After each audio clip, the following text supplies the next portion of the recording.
MG method of construction 7 spike into it ita remember the 7 spike 1 2 3 4 5 6 7 iwana na kaphala side kana khazi tail the tail bako iwana the tail yeto ima ndi ndapfu zwino ri kho ḓo ita yone hafha noni ri vha vhetshele yone hafha fhasi ri shumane na iri hafha vha zwi vhona uri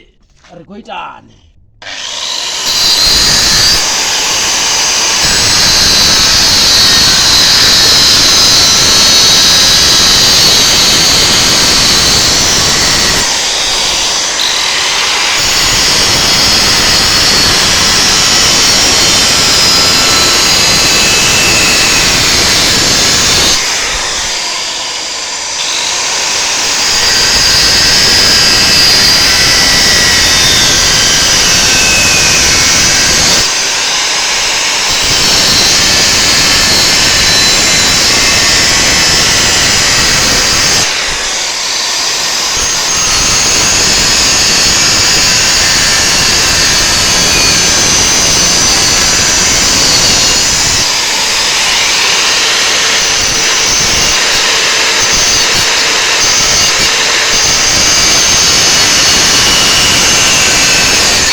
Kata zwavhuḓi